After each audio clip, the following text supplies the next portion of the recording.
السلام علیکم ورحمۃ اللہ وبرکاتہ۔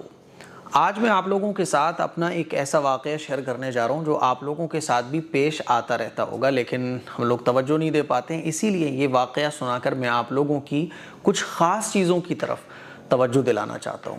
میرے عزیز بھائیوں، میری بہنوں، ہمیں اپنے بچوں کی فکر رکھنا ہے، ان کی تربیت کرنی ہے۔ ہم ان کو پڑھائی سے نہ روکیں، ہم ان کو انٹرنیٹ کی دنیا سے نہ روکیں، ہم آج کل جو بھی کچھ چل رہا ہے ان چیزوں سے نہ روکیں، بلکہ ان چیزوں سے ان کو آگاہ کریں کہ بیٹا اس کا نقصان یہ ہے، اس کے فائدے یہ ہیں۔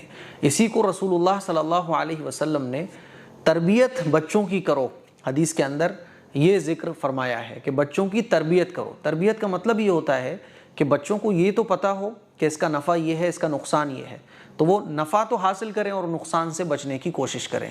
اسی لیے بچوں کی تربیت بہت ضروری ہے۔ ہماری اور آپ کی تھنکنگ کیا ہے کہ انگلش اسکول میں بچے کو ڈال دو، جس کا کورس مہنگا ہو، فیس مہنگی ہو، جہاں پہ جو ہے نا ٹائم بہت لیا جاتا ہو بچے کا، کتابیں بہت موٹی موٹی ہوں، ہے نا، انگلش فراٹے سے وہاں بولی جاتی ہو، اس کو ہم سمجھتے ہیں کہ ہم بچے کی تربیت کر رہے ہیں۔ حالانکہ یہ بچے کی تربیت نہیں ہے۔ مہنگے کورس، مہنگا اسکول، انگلش میڈیم اسکول، یہ تربیت اس کا نام نہیں ہے۔ تربیت ہے کہ بچے کے اندر صحیح غلط کی تمیز پیدا ہو، بچے کو یہ پتہ ہو کہ ایمان کن چیزوں سے محفوظ رہتا ہے اور کن چیزوں سے ایمان چلا جاتا ہے۔ بچے کو یہ پتہ ہونا چاہیے کہ میں کس چیز کو چھوؤں گا، کہاں پر جاؤں گا تو اللہ راضی ہوگا، اور کہاں جاؤں گا تو اللہ ناراض ہوگا، یہ بچے کو پتہ ہونا چاہیے۔ ہم اپنے بچوں اور بچیوں کی فکر کرنا سیکھیں۔ پچھلے ہفتے کی بات ہے، میں فیملی کے ساتھ ایک ڈاکٹر کے پاس گیا ہوا تھا۔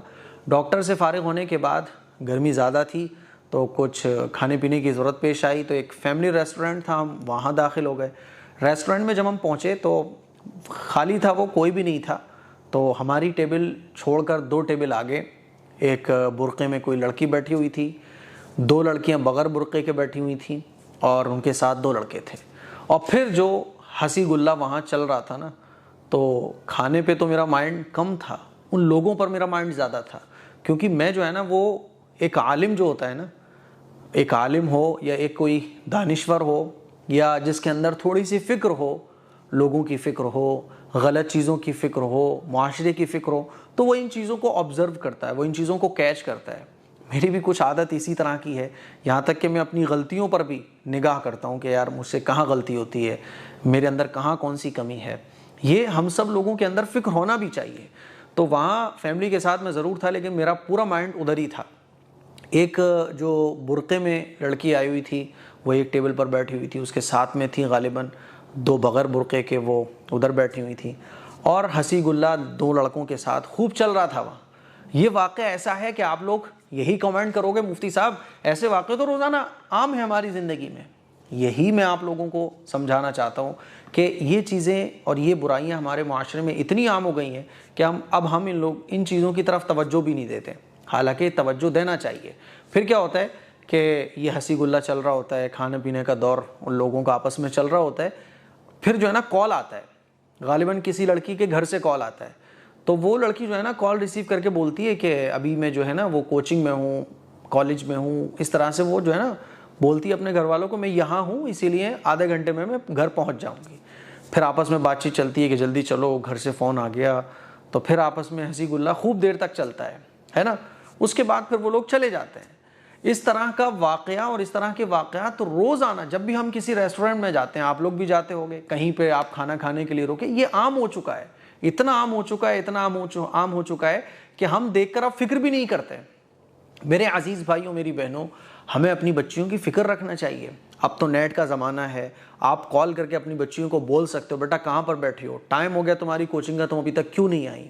اسی طرح میں ایک مرتبہ بلند شہر جا رہا تھا، اور راستے میں جو ہے نا چائے وغیرہ کچھ پینے کی ضرورت پڑی۔ میں تو چونکہ سفر کرتا رہتا ہوں، یہ چیزیں بہت دیکھتا ہوں، تو وہاں جو ہے نا میں بیٹھا ہوا تھا، چائے وغیرہ پی رہا تھا، تو میرے سے 4-6 ٹیبل چھوڑ کے جو ہے نا کپل کے لیے ایک خاص جگہ بھی آج کل ریسٹورنٹ میں بنائی جاتی ہے، تو وہاں جو ہے نا ایک جوڑا بیٹھا ہوا تھا، گرل فرینڈ بوائے فرینڈ بیٹھے ہوئے تھے، کھانا پینے کا دور چل رہا تھا۔ تو فون آتا ہے تو وہ بولتی ہے ہاں پاپا میں بس تھوڑی دیر میں گھر پہنچ رہی ہوں، بس میں راستے میں ٹریفک میں پھنسی ہوئی ہوں۔ تو وہ لڑکا ہنس کے بولتا ہے ہارن بجا دوں میں تاکہ پاپا کو یہ لگے کہ واقعی میں تم ٹریفک میں ہو؟ تو وہ لڑکی کہتی ہے کہ تم بس مذاق تمہیں سوچ رہا ہے، یہاں پاپا کا کال آ گیا۔ پھر جب ہم فارغ ہوئے تو وہ دونوں بھی فارغ ہو گئے تھے کھانے پینے سے، لڑکی اپنی اسکوٹری پر تھی، لڑکا اپنی گاڑی پہ تھا، دونوں نے ہاتھ وغیرہ ملایا. وہ شاید لڑکی غیر مسلم لگ رہی تھی مجھے، وہ لڑکا بھی غیر مسلم تھا. لیکن میرے عزیز بھائیوں، میری بہنوں، یہ واقعات بہت عام ہیں، اور ان واقعات کو دیکھنے کے بعد بھی ہم اپنی بچیوں کے بارے میں فکر مند کیوں نہیں ہوتے؟ اسی طرح سے فیروز آباد میں ایک مارکیٹ میں گیا، تو اس مارکیٹ میں پہلی دکان تھی ایک ہمارے مسلم بھائی کی تھی، تو انہوں نے مجھے بلایا، مفتی صاحب ایک بات میں آپ سے کہنا چاہتا ہوں، چونکہ آپ سوشل ورک کرتے ہیں، آپ اتنے سارے ایسے دینی کام کر رہے ہیں، میں آپ سے یہ کہنا چاہتا ہوں، دیکھو یہ مارکیٹ جہاں پہ میری دکان ہے نا، اس کے اوپر جو ہے نا رومز بنے ہوئے ہیں بہت سارے، تقریباً 8-10 رومز بنے ہوئے ہیں، اور ان رومز میں جو ہے نا لڑکیاں صبح آتی ہیں، مسلم لڑکیاں برقع پہن کے، بیگ پڑا ہوا ہوتا ہے، صبح کو وہ آتی ہیں 8-9 بجے. اب وہ ظاہر ہے جب بیگ وغیرہ ڈال کے آ رہی ہیں تو کالج کے لیے وہ صبح نکلی ہیں، اور 8 بجے آتی ہیں. جب وہ آگے ہوتی ہیں یا بعض دفعہ کوئی لڑکا آگے ہوتا ہے، پھر وہ لڑکوں کے ساتھ اس روم میں 4-4 گھنٹے مفتی صاحب رک کر جاتی ہیں. مفتی صاحب کچھ کیجئے. اور غیر مسلم لڑکے آتے ہیں، مسلم لڑکے کم ہوتے ہیں نہ کے برابر، غیر مسلم لڑکے ہوتے ہیں، ان کے ساتھ وہ مسلم لڑکیاں جو ہے نا 4-4 گھنٹے، یعنی جو کالج کا پورا ٹائم ہے وہ ٹائم ان رومز میں اسپینڈ کر کے پھر چھٹی کا جیسی ٹائم ہوتا ہے تو یہاں سے نکل جاتی ہیں. میں نے کہا بھائی میں کیا کر سکتا ہوں، میں کوشش کروں گا. تو وہ بیچارہ اپنا درد مجھ سے بیان کر رہا تھا کہ میں یہاں بیٹھتا ہوں نا تو مفتی صاحب مسلم لڑکیوں کو ایسے آتے ہوئے اور جاتے ہوئے دیکھ کے نا دل بہت کوڑتا ہے. اس کے دل میں فکر تھی، وہ فکر کر رہا تھا. میرے عزیز بھائیوں، میری بہنوں، میں آپ کو بتا نہیں سکتا، میں کیا بتاؤں، آپ لوگ تو ان چیزوں کو خود جانتے ہو. آج کل یہ چیزیں اتنی عام ہو گئی ہیں کہ ہم نے ان کو نوٹ کرنا بند کر دیا ہے. آپ لوگ اپنے بچیوں کی فکر کرو کہ آپ کی بیٹیاں کہاں جا رہی ہیں. بیٹی گھر سے پڑھنے کے لیے نکلی ہے، آپ کے پاس اتنا بھی وقت نہیں ہے کہ 4 کلومیٹر آپ بچی کو کالج کے گیٹ پر چھوڑ کر آؤ، پھر کالج کے گیٹ سے لینے جاؤ، یا کسی کو لگاؤ لانے لے جانے کے لیے. آپ کے پاس اتنا بھی وقت نہیں ہے. آپ اگر یہ سوچ رہے ہو کہ مہنگے کالج میں ایڈمیشن کرا دیا، مہنگی کوچنگ آپ نے لگوا دی، آپ بری ہو گئے. آپ بری نہیں ہوئے. آپ کے اوپر یہ گناہ آئے گا کہ آپ نے اپنے بچوں کی تربیت ٹھیک نہیں کی. بچوں کی نگرانی کرنا، بچوں کی ذمہ داری یہ ہے کہ بچوں کو اس وقت تک ٹرین کیا جائے غلط چیزوں سے بچا کر جب تک کہ ان کے اندر شعور پیدا نہ ہو جائے. بچیوں کی فکر کی جائے. ان کو چھوڑ کے آئیے، کبھی کبھی ان کو ویڈیو کال کیجئے کہ ویڈیو کال بیٹا ریسیو کرو کہیں بھی ہو. ویڈیو کال ریسیو کر کے دیکھیے آپ وہ کہاں ہے، اس سے پورا چیز دیکھیے آپ کے وہ کہاں بیٹھی ہوئی ہے. آج ہمارے ماں باپ کو اتنے واقعات، لوگ مجھے بتاتے ہیں نا، ایک کرائم پیٹرول آتا ہے، کرائم نیوز آتا ہے، پتہ نہیں کیا کیا مجھے بتاتے ہیں کہ اس طرح سے سٹوریز دکھائی جاتی ہیں مفتی صاحب، اور اخبارات میں اتنی ساری خبریں آتی ہیں.